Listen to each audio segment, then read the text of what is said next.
আমি যদি প্রশ্ন ছুড়ে দিই আন্দোলন কি আমাদের, মানে শুধু আমাদের? আপনাদের আন্দোলন না? আপনারা তো গণকর্মী, আপনারা তো এই দেশের গণকর্মী, রাইট? এই আন্দোলন কি শুধু আমাদের? যদি আমি রিভার্স করি, আপনারা এখন আমার এখানে দাঁড়ান, আমি আপনাদের ক্যামেরা বুম নিয়ে দাঁড়াই, আপনার কি নিরাপত্তা আছে কদিন পরে, আজকে কালকে? বলেন। আমাদের আন্দোলন বলে জিনিসটাকে আলাদা করার কিছুই নাই এখন আর।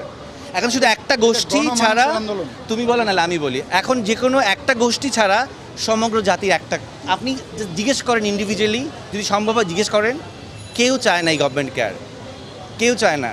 আপনি আপনার বাচ্চাকে রেখে বাইরে যাবেন, সেই নিরাপদ নয়। আপনি এই ঢাকা শহরে খেলার মাঠ নেই, বাচ্চারা ছাদে যেতে পারতেছে না, কেন পারতেছে না? হেলিকপ্টার দিয়ে গুলি করা হয়েছে। মিথ্যাইটা কয়টা সত্যকে আপনারা আড়াল করবেন? আপনারা চেয়ারে বসে বসে বলতেছেন ওরা ড্রাগস, ওদেরকে ড্রাগস দেওয়া হয়েছিল, এই জন্য ওদের কোনো সেন্স ছিল না।